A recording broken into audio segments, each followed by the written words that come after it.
la videollamada, ¿va?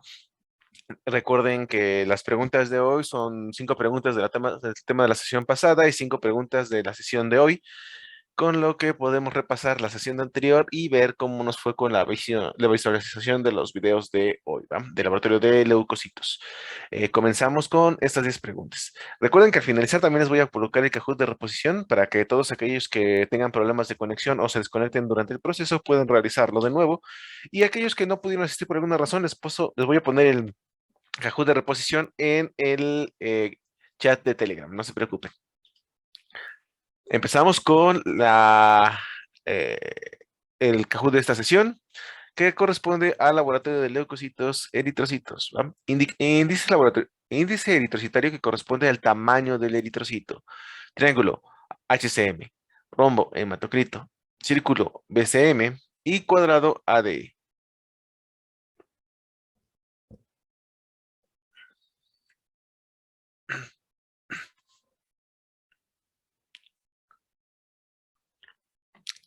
Muy bien. Recuerden que, bueno, para el examen, el examen parcial que vamos a realizar en unas semanas más, no van a venir contracciones, o sea, BCM va a ser volumen corpuscular medio, HCM va a ser hemoglobina corpuscular media y ADE va a ser hecho de distribución eritrocitaria, pero recuerden que en muchas ocasiones estos se los van a colocar así indiscriminadamente en los exámenes, ¿va? Entonces, el índice eritrocitario que corresponde al tamaño es el volumen corpuscular medio. Recuerden que el volumen está directamente relacionado con el tamaño, ¿va? Entre una coca de 1 litro y una coca de 2 litros, pues la diferencia que ustedes escuchan es el volumen, pero saben muy bien que la de 2 litros es más grande que la de 1 litro y el volumen es la diferencia, ¿va? Entonces, el volumen corpuscular medio es el volumen que tiene en promedio cada eritrocito. Entre mayor sea el volumen, mayor es el tamaño. Vamos a ver ahora Rito queda en primer lugar, González Itzel en segundo, Vences Ana en cuarto, Mejía Sofía en quinto y Rodríguez Alo está en quinto lugar, perdón, en cuarto y quinto lugar. Vamos a ver segunda pregunta, leucocito más abundante en circulación sanguínea. Leucocito más abundante en circulación sanguínea. Triángulo, eosinófilo, rombo, neutrófilo, círculo linfocito y cuadrado monocito.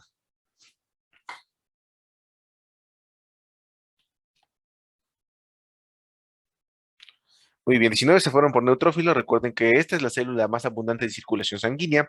En cuanto a células nucleadas, el monocito, aunque se transforma en macrófago, en realidad los conteos no son mayores.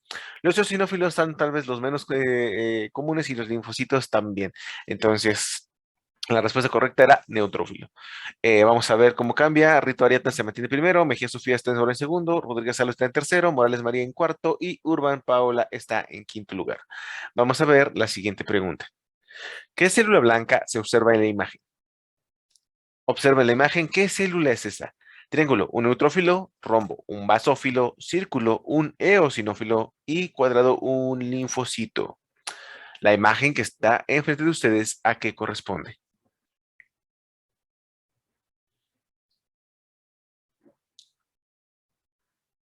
Muy bien. Lo que estaban viendo enfrente de ustedes era un neutrófilo, ya que tenía más de un núcleo.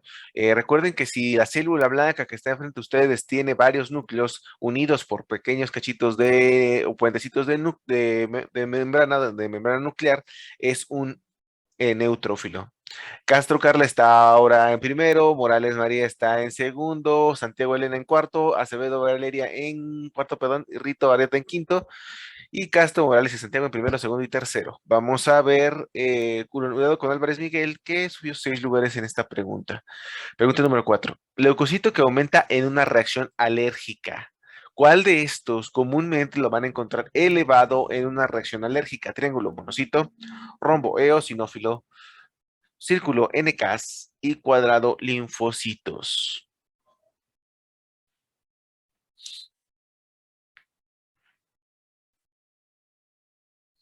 Muy bien. Los eosinófilos o la eosinofilia es común en pacientes con una reacción alérgica, mientras que los monocitos participan en el caso de la transformación en macrófagos. Los NKs son células que responden principalmente a antiinfecciones virales o también células transformadas y los linfocitos participan en una respuesta normalmente antiviral, aunque también en bacterianas. Castro Carla va en primero, Morales María está en segundo, Santiago Elena está en tercero, Mejía Sofía subió al cuarto lugar y Rito Ariadna está ahora en quinto. Tres jugadores tienen una racha de tres respuestas correctas al hilo. Vamos por la pregunta número 5. Corresponde al porcentaje de sangre que está compuesta por glóbulos rojos. Porcentaje de sangre que está compuesta por glóbulos rojos. Triángulo, hematocrito. Rombo, eritrocitos. Círculo, volumen corpuscular medio. Y cuadrado, hemoglobina.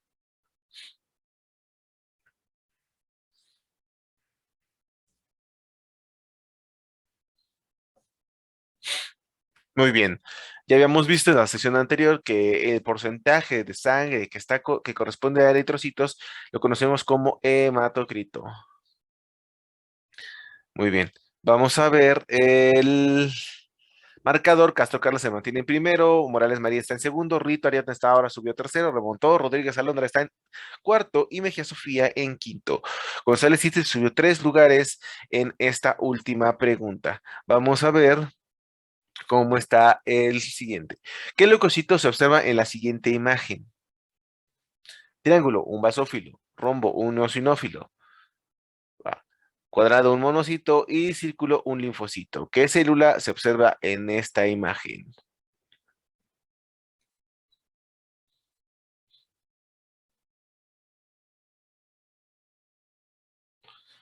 Muy bien, la célula que se observaba es un monocito. Recuerden que el linfocito es chiquito y prácticamente debe ser puro núcleo en su interior. Si es chiquito y puro núcleo y no se observa casi nada de citoplasma, es un linfocito, ¿va? En el caso del basófilo y el eosinófilo, en el caso el basófilo prácticamente nunca le van a ver el núcleo. El basófilo tiene tantos gránulos que el núcleo casi nunca es visible y cuando es visible no tiene una forma definida, es más bien amorfo, mientras que el eosinófilo casi siempre lo van a observar de color rojizo o anaranjado. Esto debido a sus gránulos, ¿va? Entonces, si ustedes quieren saber identificar a una célula en un frotis, el eosinófilo casi siempre va a ser rojizo anaranjado, ¿va? El basófilo nunca se le va a observar casi su núcleo porque está tan lleno de gránulos que son de color morado que no se va a observar el núcleo. El linfocito es casi puro núcleo en completo, es esférico, redondito y tiene casi puro núcleo. Y el monocito en general lo que se observa es una célula que se observa el núcleo en una forma más o menos arriñonada. ¿Va? Vamos a ver, se mantienen casi igual, nada más que Morales María subió a primer lugar, Castro Carras está en segundo, Rito Aretna está en tercero, Rodríguez Alondra en cuarto y Mejía Sofía en quinto. Cuidado con Salinas Camila, que acaba de subir 6 lugares. Vamos por la pregunta número 7. La foto que se puede observar a continuación corresponde a qué? Triángulo, un estomatocito, rombo, un esquistocito, círculo, un drepanocito y cuadrado, un eliptocito.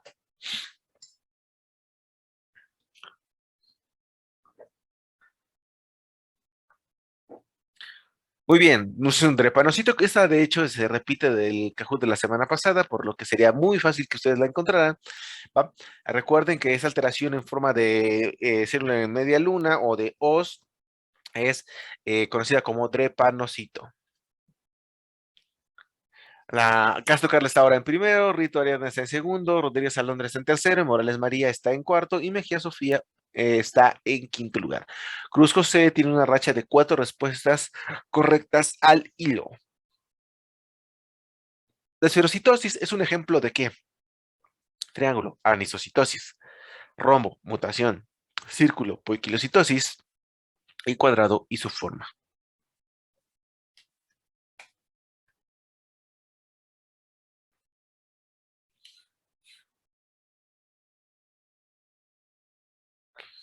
Muy bien, 20 se fueron por poiquilocitosis. Recuerden que cualquiera de los que vimos en el video y que están en los libros, alteración en la forma, o sea, si es un esferocito, un codocito, un eliptocito, un esquistocito, lo que sea, un drepanocito, si se altera la forma del eritrocito, a eso lo llamamos poiquilocitosis, ¿va?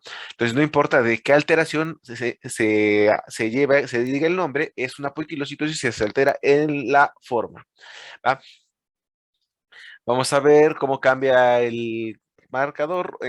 Castro Carlos se metió en primero, Rodríguez Alondra está en segundo, Rito Arias en tercero, Álvarez Miguel subió al cuarto lugar y Morales María está en quinto. Cruz José acaba de tener una racha de 5 respuestas correctas al hilo. Vamos por la pregunta número 9. Prueba que consiste en mezclar eritrocitos del donador con plasma del receptor. eritrocitos de el donador con plasma del receptor, triángulo, prueba cruzada autotestigo, rombo, prueba cruzada mayor, círculo, prueba de Coombs y cuadrado, prueba cruzada menor.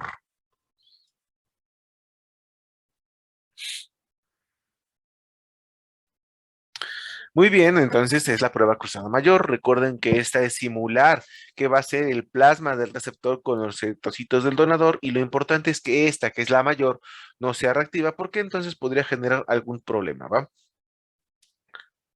Vamos a la siguiente. Castro Carla se mantiene en primero, mientras que Rodríguez Salo está en segundo, Rito Arias en tercero y Álvarez Miguel en cuarto. Morales María está ahora en quinto lugar. Muy bien. Última pregunta. Es un ejemplo de una reacción transfusional inmunológica tardía. Bueno, enfermedad, triángulo, enfermedad de injerto contra huésped, rombo, daño pulmonar agudo, círculo, hipotermia y cuadrado, choque anafiláctico.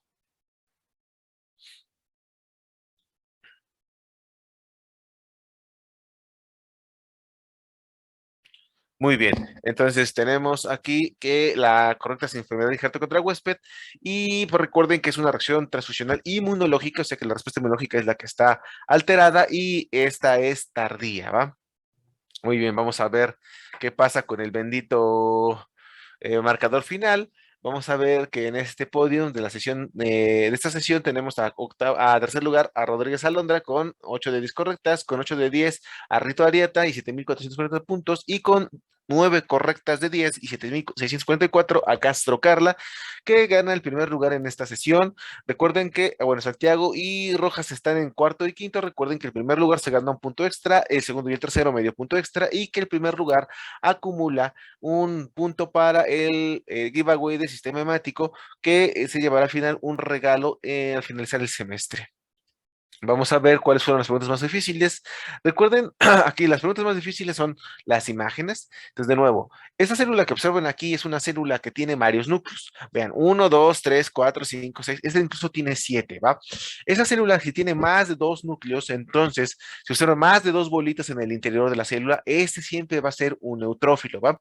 Los neutrófilos van a tener siempre más de un núcleo y normalmente hasta 5. ¿Va? Ya 6, 7 puede ser, llegar a ser medio extraño, pero sí pueden presentarse.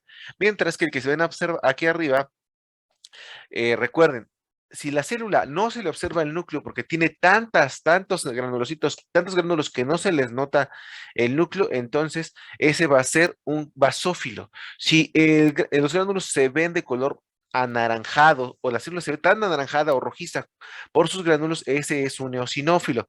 Si se observa el núcleo, tiene una forma más o menos arriñonada, más o menos como de un frijolito, entonces es conocido como un bendito. Que Monocito. muchas. Perfecto. Muy bien. Monocito, ¿va? Entonces, así es como tienen que identificarlas. Entonces, en el examen de parcial de las siguientes semanas, no en esta, sino ya hasta finalizar prácticamente el curso, les pueden aparecer imágenes como estas y ustedes les van a preguntar qué tipo de celulares, ¿va? Entonces, para que tengan cuidado con este punto. Muy bien, chicos. Entonces, en lo que llega el doctor Saucedo, vamos a colocar eh, este Mentimeter sobre las dudas que tengan sobre el tema del laboratorio de leucocitos. Entonces voy a colocar en el chat la URL para este Mentimeter o pueden ingresar a www.menti.com y usar el código 69780529 69780529 y ingresar aquí las dudas que tengan sobre el tema del laboratorio de leucocitos. Recuerden que en general aquí lo que tienen que ustedes manejar es cómo se ven los leucocitos, qué funciones tienen, qué hacen normalmente y cuando se elevan, con qué puedo asociarlos, ¿va? Eso es lo más relevante. Claramente para este punto se van a tener que aprenderse algunos de los valores, este, de estos, aunque en general se evitará que tengan alguna pregunta sobre el valor, ¿va? No, número normal, sino más bien que entiendan por qué, cómo se le llama una elevación de neutrófilos y cómo, en qué condiciones podría un individuo tener este aumento de neutrófilos, ¿va? Entonces, ¿cómo se llama cuando se elevan cada uno de ellos? Cuando disminuyen, ¿con qué se relaciona y cuál es la función, ¿va? O sea, ¿cuál es la función de un basófilo, de un eosinófilo, de un neutrófilo, de un linfocito, de un NK, de un monocito, ¿va? Y de un linfocito para que ustedes recuerden esto. Sobre todo porque no hemos visto hasta este punto el tema de inmunología, pero eso lo van a ver más adelante. Y con este tema lo que pretendemos es que más o menos tengan una idea de estos leucocitos.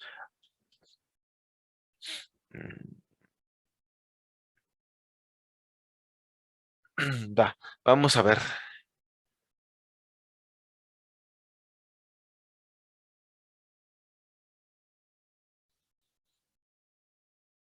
Va, vamos a ver esta. Déjenme a ver, voy a abrir mi presentación. Documentos, no, escritorio.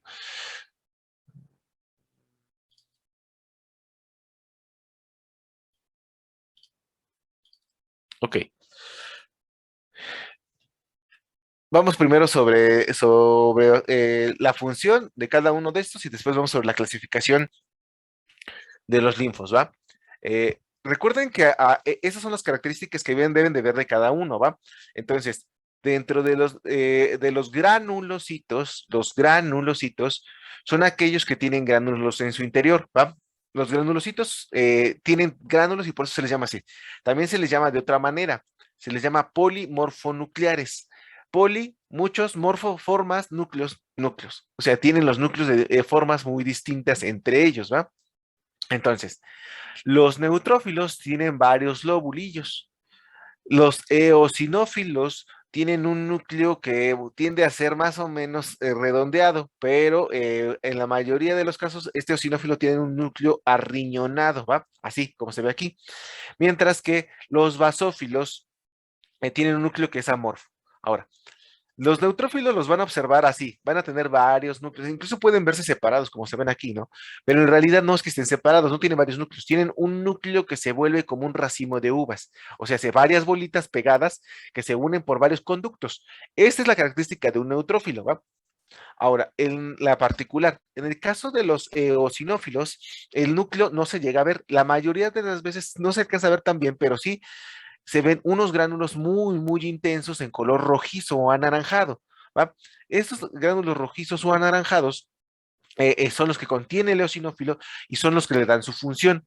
Dentro de estos es liberar histamina, ¿va? Los gránulos que tienen se les llaman gránulos ácidos y tienen histamina y tienen la capacidad de generar la respuesta alérgica. ¿Por qué? ¿Qué les dan a los cuando tienen una reacción alérgica? Seguramente aquí alguien, tú es alérgico o tiene una familia alérgico, ¿qué les dan para tratarlo? ¿Qué han escuchado que les dan? Antihistamínico, ¿no? Antihistamínicos, justo. ¿Qué hacen la histamina? La histamina, que es la molécula de la que estamos hablando, es una molécula vasoactiva. ¿A qué se refiere que es vasoactiva? Es una molécula que va a tener un efecto sobre los vasos sanguíneos. ¿Qué pasa con una persona, por ejemplo, que es alérgica a un alimento? ¿Qué pasa cuando consume este alimento? Ah, recuerden que aquí es el punto en el que les pido que enciendan su cámara a todos los aquellos que puedan encenderlas. Pero la pregunta hasta este punto es, ¿qué les pasa? Consumen el alimento o los que son alérgicos se ponen, están cerca del polen, y inmediatamente se empiezan a hinchar, ¿no? Les hincha el rostro, los brazos, etcétera, les cuesta respirar, aumenta su temperatura, se ponen rojos, ¿va? ¿Esto por qué ocurre? ¿Por qué ocurre que se ponen rojos, se hinchan, empiezan a tener calor?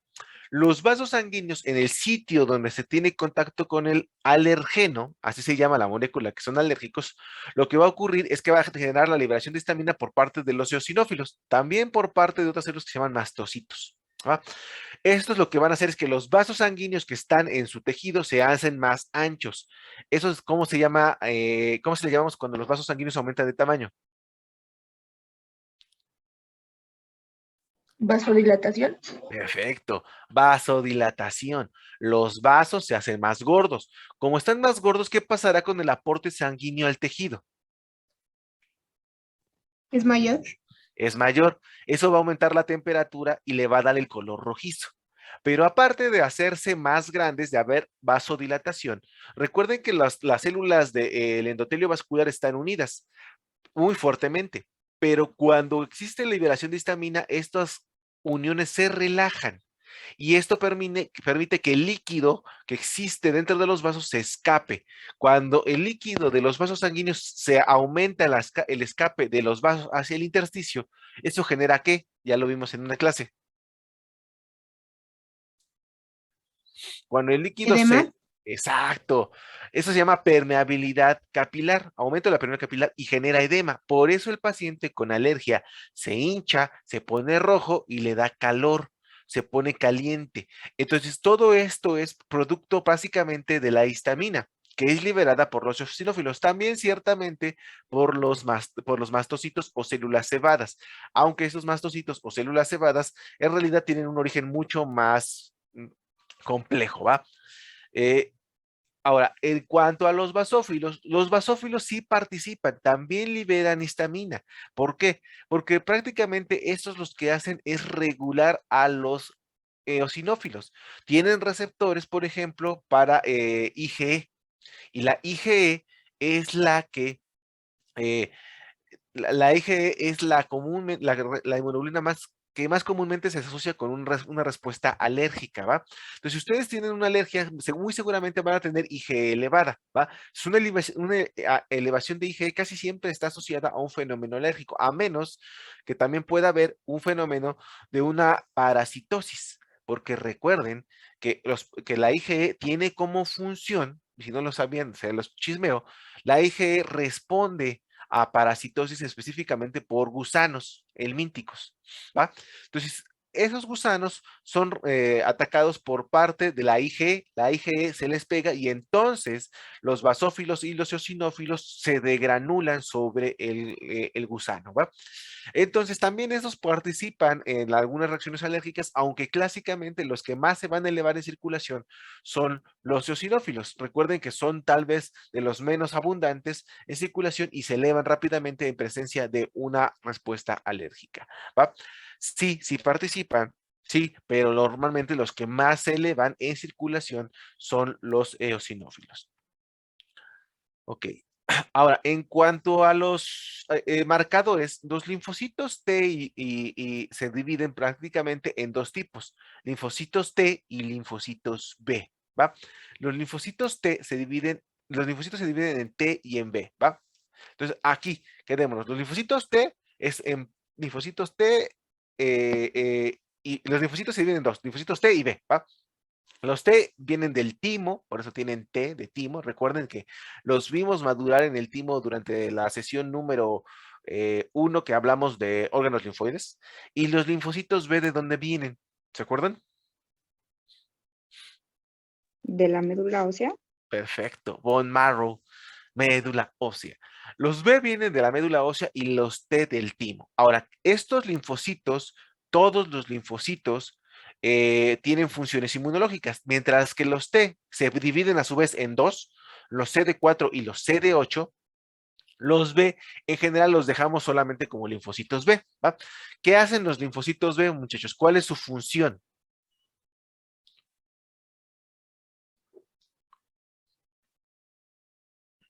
¿Cuál es la función de los B? ¿Qué hacen? ¿No recordamos? Los linfocitos B tienen como función principal producir anticuerpos. Entonces, los linfocitos B producen anticuerpos. En realidad, van a ver en inmuno que no son los B propiamente, que son los B que se transforman en células plasmáticas. O sea, los B deben madurar. Para madurar, para activarse, se vuelven células plasmáticas y necesitan un empujoncito para poder transformarse en células plasmáticas, ¿va? Pero cuando se transforma, su función es producir anticuerpos. Entonces, si ustedes ahora, por ejemplo, con esto de el COVID, andan preocupados si tienen respuesta o no respuesta inmunológica, se van y se hacen una prueba de anticuerpos, ¿no? Buscan si su sistema inmunológico sí activó linfocitos B para producir anticuerpos anti-COVID. Esa es la función de los B, ¿va? Y se tienen que transformar en plasmáticas, ¿va? Ahora, ¿quién les ayuda? ¿Quién les ayuda a volverse plasmáticas? ¿Quién les dice que lo tengan que hacer? Pues, ¿quién creen? Los linfocitos T. Los T se dividen en dos, los linfocitos T cooperadores y los linfocitos T citotóxicos. Por su nombre, ¿qué creen que hagan los T citotóxicos? No más por su nombre, ni siquiera tienen que haber leído un capítulo del libro ni visto el video. ¿Qué hacen los citotóxicos? Atacan con toxinas.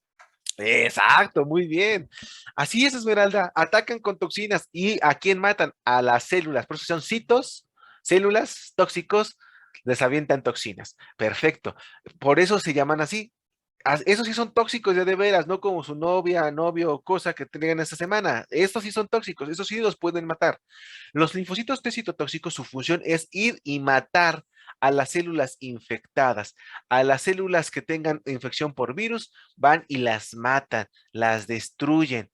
¿Por qué? Pues porque son células que deben, que son, que están o transformadas y se van a dar origen a un cáncer o están infectadas por un virus, ¿va?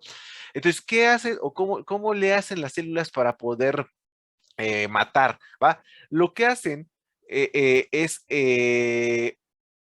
déjenme, darle, se llama beso de la muerte, ¿va? El beso de la muerte es una reacción en la cual el linfocito T se acerca a una célula infectada por un virus, a una célula transformada, le da un beso y cuando da este beso la mata. ¿Por qué? Durante el beso lo que hace es liberar dos moléculas, las granzimas y las perforinas. Las granzimas, les digo que hacen, eh, son enzimas que son proteasas, lo que hacen es tragarse a las proteínas de la célula, mientras que las perforinas, ¿qué creen que hagan? ¿Les hacen hoyos? Bueno, les perforan. Perfecto, muy bien, o sea, si se dan cuenta, todos están los nombres. Se llaman perforinas, lo que hacen es perforar, hacen literalmente hoyos en la superficie de las células. Las perforinas les hacen hoyos y las granzimas es como si fuera una, un ácido y lo que hace es tragarse a las células, ¿va? Entonces, eso es lo que hacen realmente estas benditas células. Los linfocitos T citotóxicos matan a quienes. La célula transformada que se va a volver una célula cancerosa, la matan. La célula que se infectó por un virus, la matan. ¿Por qué? Pues porque más vale hacer esto a que nos transformemos, ¿va? Miren, por ejemplo, este es un video en el cual pueden observar cómo ocurre esta apoptosis. Esta apoptosis es medida por un linfocito T citotóxico. En los tejidos que observan como el que está aquí, hay células que están transformadas o células que están infectadas. Por ejemplo, esta de aquí es una célula que está transformada, que ya se volvió loca y hay que eliminarla. Dentro de este tejido siempre va a haber linfocitos T. Los linfocitos T lo que van a hacer es diferenciar a las células infectadas o células enfermas o transformadas de las células normales. Ese linfocito T, como lo ven ahí, lo que hace es viajar entre los tejidos y anda probando a las células que están a su alrededor. Dentro de lo que hace es buscarles alguna molécula extraña, ¿va? Cuando localiza una célula que tiene una molécula extraña en su superficie, lo que va a hacer es que vamos a observar qué ocurre en sus membranas. En la superficie de una célula vieja, por ejemplo, o una célula infectada, va a haber un receptor de muerte. Ese, por ejemplo, se llama FAS. FAS es un receptor de muerte donde la célula vieja avisa, ya estoy viejita, alguien máteme, ya estoy vieja, ya quiero morir, ¿va? Entonces lo que va a hacer es que la célula que es en rosa, la que ven, es la membrana de una célula de un linfocito T, y esa se une al ligando del receptor de la muerte. O sea, le da un beso, este es el beso. Cuando el receptor de la muerte se une con el ligando, lo que ocurre es que hacia el interior de la célula muerta o infectada o la célula que se va a morir, se acercan unas proteínas adaptadoras. Esas proteínas adaptadoras lo que hacen es formar o activar a una proteína que se llama procaspasa. La procaspasa es una proteína que está inactiva, pero cuando ocurre esto, la caspasa se activa. O sea, de pro pasa a caspasa. Y esta caspasa es una proteasa que es más o menos, inicia algo que yo llamo la guerra zombie. Esa caspasa 8 lo que sabe hacer es morder y muerde a otras caspasas, a la caspasa 3. La caspasa 3 está inactiva y la muerden, le arranca un cacho y entonces se vuelve caspasa 3 activa. La caspasa 3 activa Si se dan cuenta, parece una guerra zombie. Ven cómo se acerca, muerde la proteína y la proteína se activa, se vuelve roja y loca. Esta caspasa 3, el problema es que ya no solo muerde a caspasas, muerde a cualquier proteína que se le ponga enfrente. Y al morderla, la degrada, la corta y ya la dejó sin función. ¿Va? La destroza. Ahora, entonces, una vez que la destroza, entonces empieza a matar las proteínas de la célula. Y vean cómo esto es en la guerra zombie de esta desde un helicóptero y cómo las proteasas empiezan a tragarse todo lo que está frente a ellos. No es el único mecanismo, ¿va? Que mata a la célula. ¿Por qué? Porque aparte de esto, la célula infectada por un virus o cancerosa o vieja libera citocromo C desde su mitocondria. Lo que están viendo en bioquímica, el citocromo C debe estar dentro de la mitocondria. Pues cuando ya está vieja, la libera. Y este citocromo C se une a algunas proteínas como APAF1. APAF1 lo que hace es recibir a este citocromo y dice, está algo ando mal, el citocromo C no debe estar afuera. Y entonces APAF1 se junta y forma un monstruo que llamamos apoptosoma. Este apoptosoma lo que hace es juntar o reclutar a la caspasa 9 y la caspasa 9 se pega pero en grandes cantidades en la superficie de este apoptosomita. Y lo que hace es que tiene un zombie gigante de muchas bocas y lo que hace es morder a mucha caspasa 3 inactiva y empieza a activarla de manera rapidísima, lo que genera caspasa 3 activa dentro de la célula pero en grandes cantidades. Este es un monstruo zombie de 7 cabezas que lo que hace es activar un montón de más zombies. Y al final, esas caspasas 3 lo que hacen es destruir las proteínas del citoesqueleto de la célula y recuerden que el citoesqueleto lo vimos en el caso del eritrocito, le dan resistencia. Cuando rompe este citoesqueleto, está acabando con la estructura celular y entonces lo que va a hacer es que vean, vista desde el espacio, la guerra zombie tragándose a todos los componentes celulares, al final la célula va a perder la consistencia y va a empezar a degradarse desde el interior formando pequeños cuerpitos conocidos como cuerpos apoptóticos. Y esto después será tragado por un macrófago. El macrófago se encarga de tragarse estas células que se mueren diario porque los linfocitos T citotóxicos las matan, ¿va? Estos linfocitos T citotóxicos se conocen como linfocitos TCD8, ¿va? Mientras que los otros linfocitos T, los cooperadores o helpers, por sus siglas en inglés, los T helpers, se conocen como CD4. ¿Y qué hacen los CD4? Echar porras, ¿va? Recuerden que vimos que los linfocitos B se tenían que transformar en células B, ¿sí? Pues, ¿qué creen? Las células B tienen que transformarse en plasmáticas, ¿no? Pues, ¿qué creen? ¿Quién les dice que se vuelvan plasmáticas? Los T cooperadores. Los T cooperadores les dicen a los B, vuélvete plasmática, y le echan porras, tú puedes, plasmática, tú puedes. ¿Cómo le hacen? Les avientan citocinas. Las citocinas, que ya van a ver en inmuno mucho más a profundidad, son las porras que avientan los CD4, ¿va? Y entonces de ahí viene la importancia de saber que hay Ts, que hay CD4, hay CD8, ¿sí ves? Ahora, el marcador común es CD3. Todos los linfocitos T son CD3. Y si tienen CD4 son cooperadores y si tienen CD8 son citotóxicos. ¿Por qué es relevante? ¿Para qué querríamos medir los CD4, muchachos? ¿En qué un paciente con qué pensarían en medir CD4? Con VIH. Con SIDA. Perfecto. Muy bien, los dos también. Un paciente VIH positivo es al que le medimos los C4, pero Paola dijo algo muy importante, con SIDA. Para decir que el paciente tiene SIDA, lo que tenemos que hacer es medir los CD4. Si el paciente tiene por debajo de 200 CD4, automáticamente el paciente se declara con SIDA. Recuerden que no es lo mismo. HIV positivo significa que tienen la infección por el virus. El virus HIV que genera el síndrome de inmunodeficiencia humana, ¿va? Pero no necesariamente tienen SIDA, que es el síndrome de inmunodeficiencia, ¿va? El síndrome de inmunodeficiencia significa que su sistema inmunológico ya está comprometido y ya está chafa, ¿va? ¿Por qué? Porque lo que hace el maldito virus es matar los CD4 y los CD4 son los que echan porras. Si nadie echa porras, nadie hace la chamba. ¿Va? Ni los macrófagos van a funcionar bien, ni los linfocitos B van a funcionar bien, ni los CD8 van a funcionar bien. Si no hay CD4, se acabó el show. Y esos pacientes se empiezan a infectar de lo que sea, de lo que se les ponga enfrente. Entonces, anteriormente, si tenía infecciones ya oportunistas, se le consideraba un paciente con SIDA. Actualmente no. El estándar de oro para hacer el diagnóstico es el conteo de CD4. ¿Va? Porque si el CD4 están por debajo de 200, automáticamente el paciente tiene SIDA, aunque no tenga enfermedades oportunistas. ¿Va? Esta es la relevancia de conocerlos. Además, ya cuando tengan inmuno, les va a ser más sencillo. Ya les van a contar que de hecho no hay solo un helper, sino que hay varios tipos de helpers, pero esas dificultades las dejamos al profesor de inmuno que les toque a ustedes, ¿va? Mm. Ok. Doctor Saucedo, ya no hay más Muy preguntas bien, aquí, pero además, usted puede aventarse una revisión del laboratorio de Leucos, que usted lo ama, adora el laboratorio de Leucos. Entonces, ay, bueno. Si sí, quieren laboratorio de leucos, niños, creo que ni acabamos en la serie roja. pues entonces termina serie roja y empieza Leucos. Espérate, que ellos digan. ¿Ves? No quiere nada. Muy bien, pues sigamos. Entonces, Muy bien. está bien. Pero, pues, recuerden, chicos, que lo que tienen que hacer primero, en este caso, es reconocer las funciones, ¿va? No se aprendan ni vean estos dibujitos, porque así no se ven en la realidad. Véanse estas, ¿va? Como estas. ¿Por qué?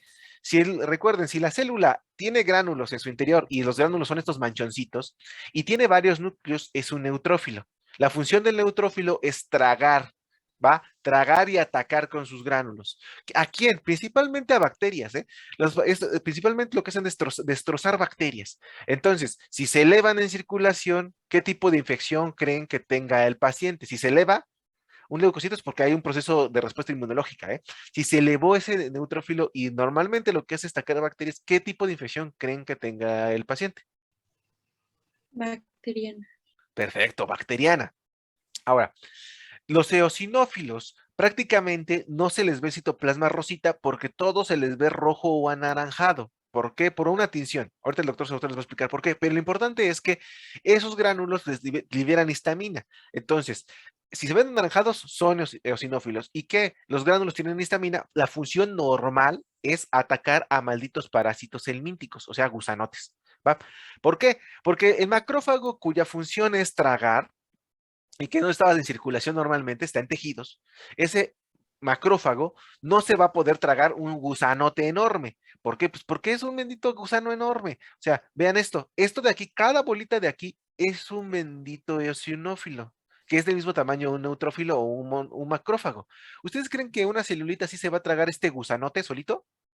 No. Pues No, no, pues, ¿qué onda con esto? Pues no me lo puedo tragar. ¿Qué hacen? Ah, pues entonces hay que bombardearlo. Y esos son estos eosinófilos y los basófilos. Son bombarderos. Si no puedo, que suelten bombas. Y las bombas son los gránulos. Los gránulos tienen esas proteínas súper malvadas que lo que van a hacer es aventársele encima a los benditos gusanos. Entonces, la función de esto es ser bombarderos. Entonces, los eosinófilos son bombarderos que actúan normalmente contra gusanos. Los basófilos también pueden actuar, pero la diferencia es que acá vean, la célula no se le ve ni el núcleo. De hecho, es bien raro ver en una laminilla que al basófilo se le vea bien bonito el núcleo. O sea, casi siempre está lleno de gránulos. ¿Por qué? Porque esos gránulos son los del basófilo, ¿va? Entonces, si la célula tiene tantos gránulos que no se le ve el núcleo, seguramente es un basófilo. Ahora, ven aquí, este de aquí es más chiquitito que los demás. Y esto morado es el núcleo. Si prácticamente no se ve nada más que núcleo, es un linfocito, ¿va?